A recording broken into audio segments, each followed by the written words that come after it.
मित्रों नमस्कार। पावन ज्योतिष प्रपात यूट्यूब चैनल पर आप सबका स्वागत है। आज का टाइटल बहुत ही महत्वपूर्ण है, एकदम डिमांडेड है।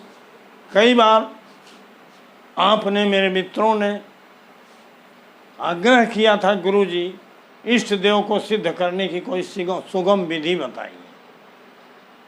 तो आज का टॉपिक है अपने इष्ट देव को सिद्ध करने की सुगम विधि। Easy method to prove your favourite deity. जी हाँ मित्रों, आगे बढ़ने से पहले आपसे अनुरोध है कि अगर मेरे चैनल को अब तक सब्सक्राइब नहीं किए हैं तो नीचे का सब्सक्राइब बटन दबा के सब्सक्राइब कर दीजिए। बगल में बेल आइकन आती है, उसे पुश कर दीजिए, ऑल के बटन पर क्लिक कर दीजिए ताकि प्रत्येक वीडियो का नोटिफिकेशन तत्काल आप तक पहुंच जाए। वीडियो पसंद आवे तो लाइक ज़रूर कीजिए, मित्रों को शेयर ज़रूर करिए और मेरा आग्रह है कि एक प्यारा सा कमेंट ज़रूर कर दीजिए। साथ ही आपसे अनुरोध है कि वीडियो को भगा के मत देखिए, स्किप करके मत देखिए, पूरा वीडियो देखिए, एक बार नहीं 2 बार देखिए ताकि जो बता रहा हूँ, जो कह रहा हूँ, ये पूरी तरह से आप आत्मसात कर लें। आइए वीडियो के शीर्षक पे चलते हैं, संदर्भ पे चलते हैं। मित्रों, बार बार मैंने अपने वीडियो में ये कहने का प्रयास किया है कि ज्योतिष ज्ञान को शोध करने का एक वैज्ञानिक ग्राउंड है, एक वैज्ञानिक मेथड है, वैज्ञानिक स्वरूप। जब मैं ये बात कहता हूँ तो मैं ये कहने का प्रयास नहीं करता कि ज्योतिष को अगर वैज्ञानिक बता दूंगा, विज्ञान सम्मत बता दूंगा तो ज्योतिष का महत्व बढ़ जाएगा। ये सत्य है। इस पर एक संदर्भ देना चाहूँगा कि आज से नहीं, वैदिक काल से, प्राचीन काल से, जब से मानव सभ्यता का विकास हुआ और मनुष्य ने ज्ञान की खोज करना शुरू किया और लोक कल्याण के लिए उस शोध को लोगों को देने का प्रचलन चला, तभी से यह ज्योतिष एक वैज्ञानिक स्वरूप में है। अलग विषय है कि आज भौतिक युग है, इसको हम विज्ञान कह रहे हैं। आध्यात्मिक युग में इसको हम साधना कहते थे, सिद्धि कहते थे, शोध कहते थे।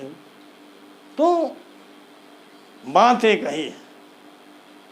पहले युग में, पहले समय में, प्रारंभ में, ज्ञान की खोज के प्रारंभ में जो लोग ज्ञान को खोजते थे, जो लोग शोध करते थे, उनको साधक कहा जाता था। उनका मेथड अलग था और साधक का ही रूप साधु से साधु हुआ। साधक को ही साधु कहने लगे लोग।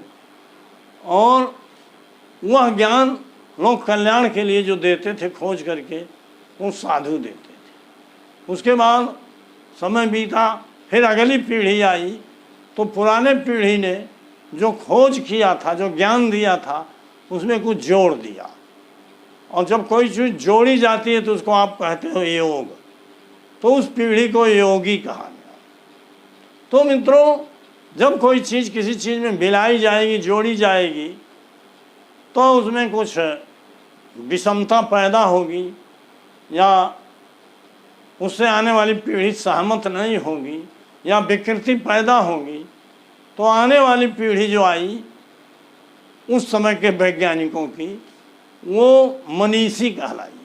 उन मनीषियों ने जो अपने पूर्वजों का ज्ञान था उसमें जोड़े हुए, जो जोगी लोग जोड़ ले उसमें जो गलत चीज़ें जुट गई थी उसका शोध करके, संशोधन करके, सुधार करके उसमें से कुछ निकालना, छांटना शुरू कर दिया। तो आप जानिए कि जब कोई चीज़ प्रचलन में आ जाती है और उसको कोई छांटना शुरू कर देता है, शोध करना शुरू कर देता है, तो उसके पहले वाली पीढ़ी के लोग हैं जो उससे जीवन यापन करते थे, उनको बुरा लगा। ऐसे मनीषियों को, ऐसे विद्वानों को उसकी पीढ़ी वाले लोगों ने दंडित करना शुरू कर दिया, मारना पीटना, अत्याचार करना, पनिश करना। तो मनीषी लोग यद्यपि शोध काम अपना करते रहे, उसके आने वाली बाद जो पीढ़ी आई उसको मुनि कहा गया। उन लोगों ने कहा कि हम इतने लोग कल्याण का काम करते हैं, इतना कल्याणकारी ज्ञान दे रहे हैं, शोध कर रहे हैं, लोगों का जीवन सुधार रहे हैं, लोगों को अच्छी चीज़ दे रहे हैं, अच्छी दिशा दे रहे हैं, फिर भी हमारे लोगों को प्रताड़ित किया जाता है। इस नाते वो मौन हो गए और जंगल पकड़ लिए, गुफा पकड़ लिए, कंदरा पकड़ लिए। उन्होंने कहा ना समाज में रहेंगे, ना कुछ बोलेंगे, ना हमको कोई पीड़ित करेंगे। तो ऐसे मौन रह करके ज्ञान की खोज करने वाले और लोक कल्याण करने वाले लोग मुनि कहलाए। अब उसके आने वाली पीढ़ी ने देखा कि हमारे पूर्वज जो है ज्ञान की खोज करते रहे, मौन हो गए, मुनि हो गए, तो उन्होंने अपने तपस्या साधना शोध के बल पर कुछ रिद्धियों सिद्धियों का चमत्कार शुरू कर दिया। रिद्धि सिद्धि आप जान। तो जब वो चमत्कार शुरू हुआ तो चमत्कार लोग देखना चाहते, जानना चाहते हैं। चमत्कार करके उन्होंने धन वैभव दिखाना शुरू कर दिया, अप्सराओं को दिखाना शुरू कर, अपना श्राप और वरदान की शक्ति बताना शुरू कर दिया। तो ऐसे ऋषियों ऐसे साधकों के पैर पर पड़ गए वह लोग जो दंडित कर रहे थे, जो पीड़ित कर रहे थे, जिनके अत्याचार से उनके आने वाली पीढ़ी मौन हो गई थी, मुनि हो गई। तो ऐसे सिद्धि, ऐसे साधक जो रिद्धियों सिद्धियों को दिए, उनको ऋषि कहा गया, क्योंकि ऋषि रिद्धि प्रदाता थे। तो इस तरह से उस समय ये 5 पीढ़ियाँ आज के वैज्ञानिक, उस समय के आध्यात्मिक संत साधु के रूप में जिनका नाम हमने बताया है थे। आज के वर्तमान युग में धीरे धीरे समय बीता तो उसी साधना सिद्धि का नाम विज्ञान हो गया, साइंस हो गया, रूप वही है। आज भी ज्ञान विज्ञान की खोज और शोध होती रहती। तो मेरे कहने का मतलब यह है कि पीढ़ी चलती रही। दूसरा विषय, हर आदमी का कोई फेवरेट देवता होता है, इष्ट होता है। इसको पूर्व की कई वीडियो में मैंने अच्छी तरह से बताया है। उस वीडियो का लिंक मैं इस वीडियो के डिस्क्रिप्शन में दे दूंगा। जैसे मैंने बताया था कि इष्ट देव की खोज होती है 9वें स्थान, लेकिन जो खोज करने की विधि है नवमेश से करते हैं लोग।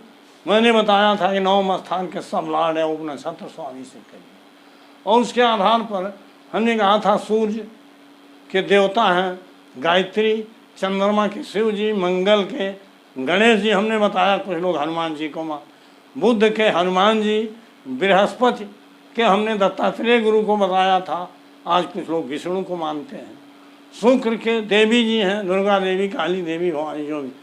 शनि के देवता हनुमान जी, राहु के देवता शिव जी और केतु के देवता गणेश जी, यह हमने बताया था।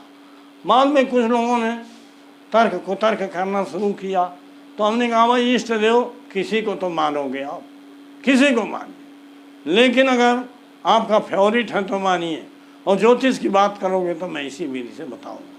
तो जो बताया उसी को मानिए, या अपने मन से किसी देवी देवता को आप मानिए। आज का शीर्षक मानने न मानने का नहीं है, आज का शीर्षक है कैसे सिद्ध करना। आते हैं मूल बिंदु।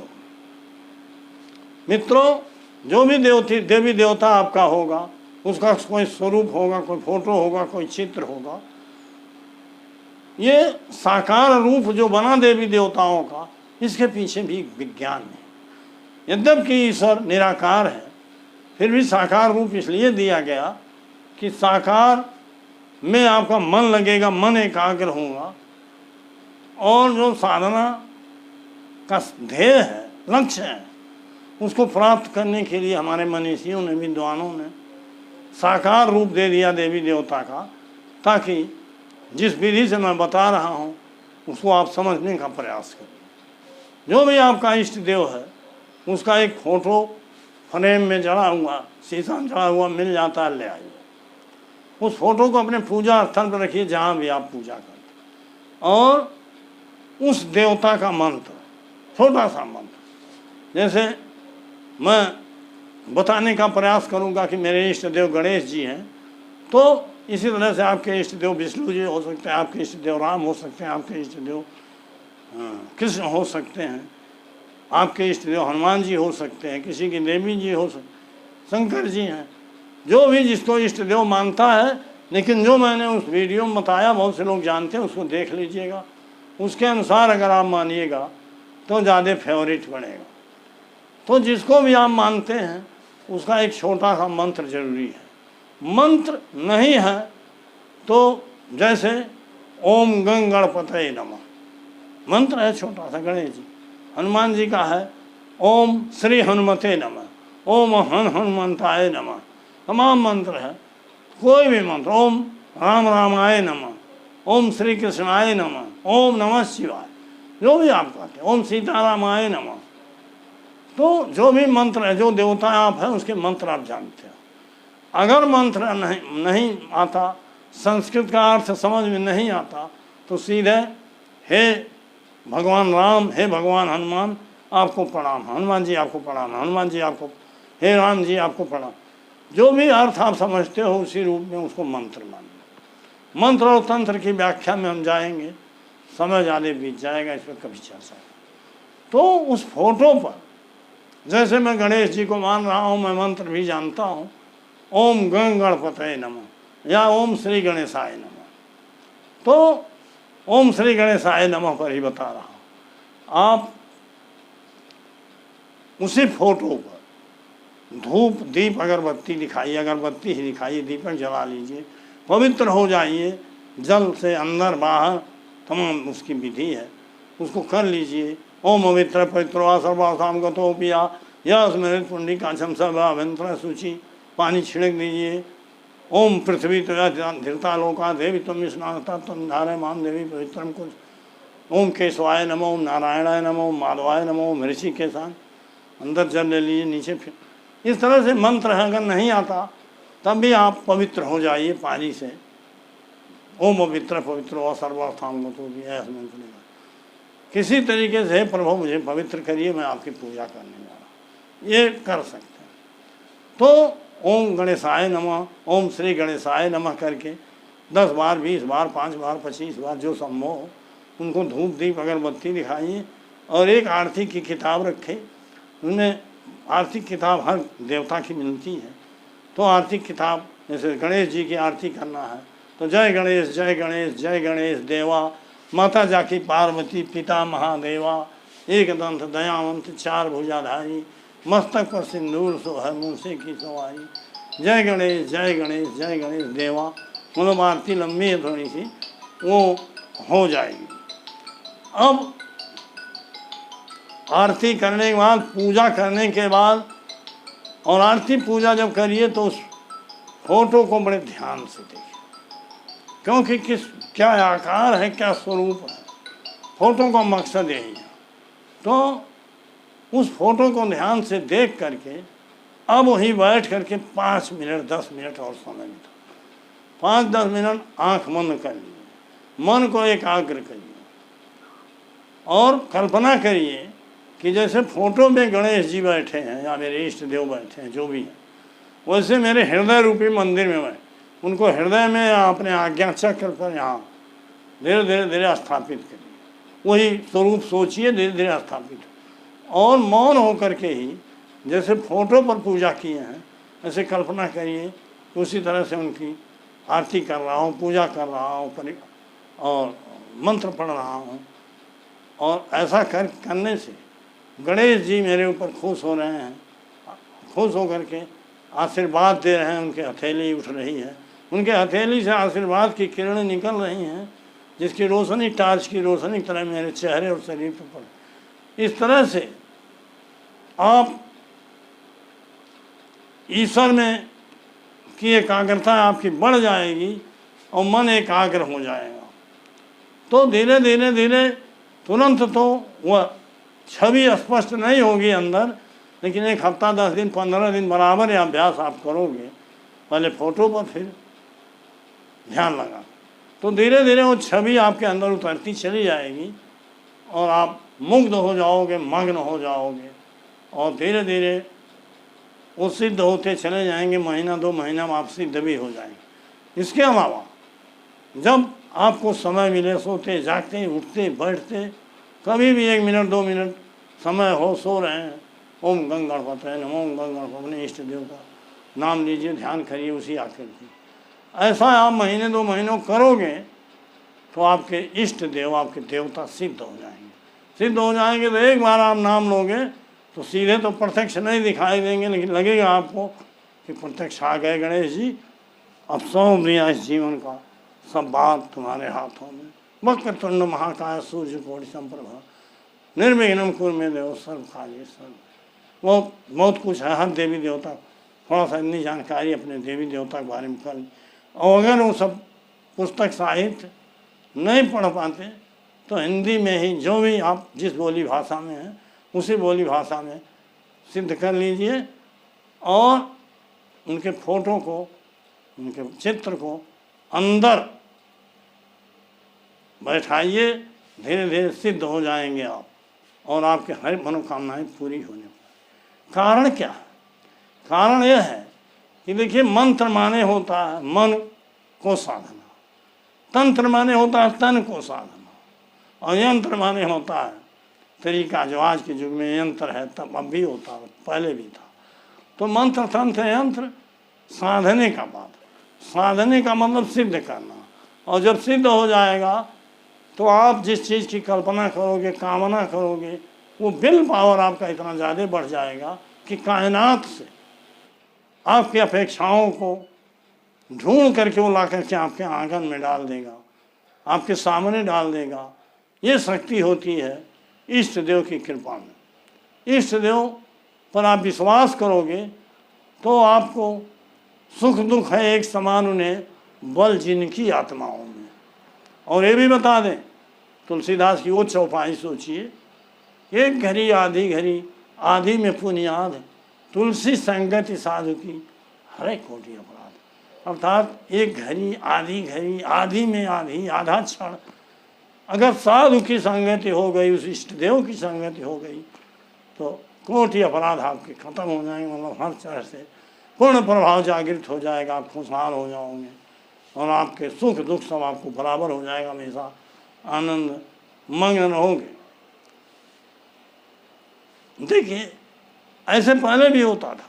अगर आप मेरे बताए गए विधि से, मेरे बताए गए विधि का मतलब मैं विधि वेदता नहीं हूँ, लेकिन इसी विधि से मैंने अपने इष्ट देव को सिद्ध किया, उसका लाभ मुझे मिला। आपको बिना अनुभव के, बिना अभ्यास के मैं कोई सूचना वीडियो के माध्यम से नहीं। पहले भी साल तक, 2 साल तक, 10 साल तक लोग सिद्धि करते थे, लेकिन जब एकात्मता आती थी, एकाग्रता आता था, मन को, चित्त को नियंत्रित करने की स्थिति पैदा हो जाती थी, वो प्रकाश पुंज अंदर जागृत हो जाता था, आज्ञा चक्र जो है वो सिद्ध हो जाता था, तो श्राप और वरदान की शक्ति आ जाती थी। मतलब वो बात जो करते थे वाक सिद्धि मिल जाती थी, वो सिद्ध रहता था।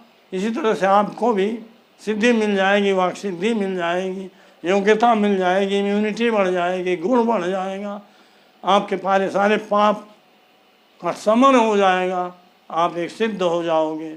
सिद्ध का मतलब ये नहीं गृह त्यागी हो जाओगे, आप जो भी करोगे सब पॉजिटिव ही होगा, उसका प्रभाव भी पॉजिटिव होगा। तो मित्रों, मैंने एक बहुत संक्षिप्त तरीका बताया है। यह तरीका यह है कि आपको इधर उधर दौड़ने धूपने के भागने की जरूरत नहीं है। हर जगह ईश्वर है, अपने एकांत में, अपने घर में बैठ के किसी भी जगह एक थोड़ा सा पूजा स्थल बनाइए और वहाँ ये 10 मिनट आराम से आप रोज़ कर सकते हो। महीना 2 महीना 4 महीना में अगर इस तरह से नियमित अभ्यास से करोगे तो सिद्धि मिलेगी, उसका आनंद भी मिलेगा। तो वीडियो लंबा हो रहा है, इस नाते आज का टॉपिक यहीं समाप्त कर रहा हूँ। बहुत बहुत धन्यवाद, हार्दिक शुभकामनाएं।